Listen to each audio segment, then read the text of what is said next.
समय समय पर डांट फटकार गुण अवगुण ये सब में आते जाते रहते हैं, पर जिन्होंने आपत्ति काल में अपने को संभाला उनके लिए तो कतरा कतरा एक हो जाए तो भी कम है।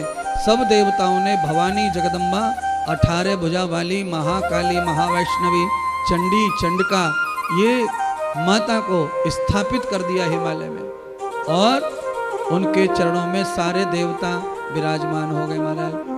भैरव भगवान भैरव देवता जो है माता रानी के बगल में बैठ गए, उनकी सेवा करने के लिए दीप ज्योत जलाने के लिए बैठ गए दरवाजे पर, और दरवाजा छोड़ा ही नहीं।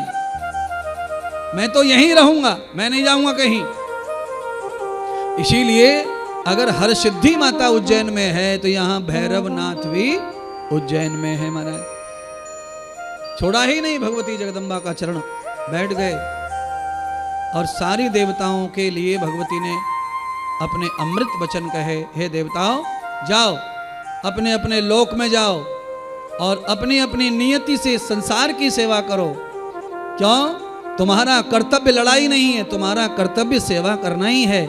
इसलिए सूर्य चंद्रमा पृथ्वी आकाश समुद्र ये कभी किसी से लड़ाई करते नहीं है, ये लड़ाई नहीं करते। इनको तकलीफ कौन दे रहा है? इंसान काट रहे हैं, पीट रहे हैं उन्नति के चक्कर में।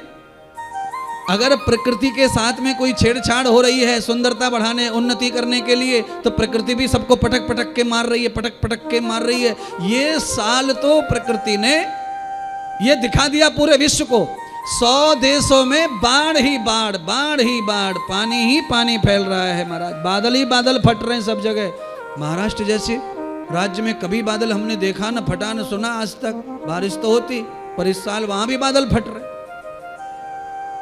उत्तराखंड हिमाचल बादल फट रहे सब देशों में।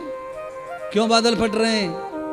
आदमी जब ज्यादा कुछ उल्टा सीधा बोलता है तो सामने वाली माताएं बहनें पुरुष बूढ़े बड़े कहते हैं अरे इतना झूठ मत बोले नहीं तो बादल फट जाएंगे। तो मतलब झूठ का जब प्रभार ज्यादा हो जाता है संसार में और झूठ को सत्य प्रस्तुत कर देते हैं 4-6 लोग मिलकर, तब बादल फटते हैं। और बादल फटते हैं तो गांव के गांव ही बह जाते हैं, प्रलय आ जाती है।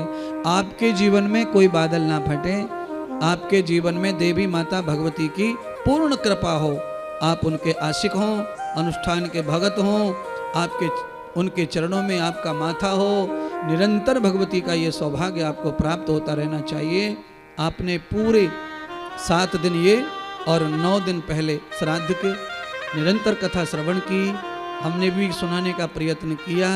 हमारा गला बात आवाज़ सबने साथ दिया, आपको खुशी देने में जितना सामर्थ्य था पूरा किया। 2 दिन कथा और होनी थी, पर 7 दिवसीय कथा हमारे खुद के कार्य हॉस्पिटल के कार्य जो हैं उनको आगे बढ़ाने के लिए 2 दिन जो है कुछ प्रशासनीय काम के लिए कथा को रोकना पड़ा है। और पर 1 से 4 कथा सत्संग टीवी पर आपको रोज सुनने को मिलेगी। 2 अक्टूबर तक मैं अलग से विशेष कथाएं बिना संगीत के बिना व्यासपीठ के कहता रहूँगा, आपको सुनाता रहूँगा, आप सुनते रहेंगे। और मैं आपको ये कहूँगा कि हमारे बीच में सह यजमान के रूप में जिन्होंने सौभाग्य लिया वो यही जब से ही हैं, पूरे 17-18 दिन हो गए। हमारे शाहदा से हमारे चौधरी परिवार हैं, साथ में नासिक से हमारी बहन रजनी जी हैं, कुमावत जी ने भी सौभाग्य लिया इस कथा में। साथ में आप सब लोग जुड़े ही हैं। सप्तशती का पाठ 2-3 लोगों ने यहाँ बिठाया, यज्ञ में भी शामिल हुए। और मुख्यतः कथा सुबह होनी थी नहीं होनी थी चल रहा था, तो हमारे एक परम शिष्य परम भक्त हैं सुरेंद्र जी गर्ग, जो तन मन धन की सेवा निरंतर कर रहे हैं, उन्होंने ये सौभाग्य कहा कि ये सौभाग्य मुझे ही दे दो यजमान बनने का। तो फिर कथा हो गई, नहीं तो ये कथा नहीं होनी थी, सीधा वृंदावन में ये कथा शुरू होनी थी 24 तारीख से। और आपको ये सौभाग्य मिला तो अग्रे अग्रे पूर्वम च अग्रे प्रशंतते गति। तो भगवती जगदम्बा सह यजमान, मुख्य यजमान, सभी पोथी यजमान, यज्ञ यजमान और सभी श्रोता हमारे उज्जैन के सभी सनातनी धार्मिक सबके ऊपर इसकी कृपा हो। हमारे साथी घूंघट गार्डन में देखिए, घूंघट गार्डन के जो मालिक है बंसल जी ना, वो है ही नहीं, उनके घर में कोई हादसा हुआ है तो वो है ही नहीं यहाँ, तो पूरा का पूरा जो है होटल परिसर सब हमें सौंप दिया है। तो उनके लिए भी एक बार तालियां बजा करके आदरणीय बंसल जी का भी बहुत स्वागत करेंगे। और उन्होंने ही हमको अच्छी ज़मीन दिलवाने में सहयोग किया, अच्छी जगह चयन करके दी, साफ सुथरी जगह बिना झंझट की।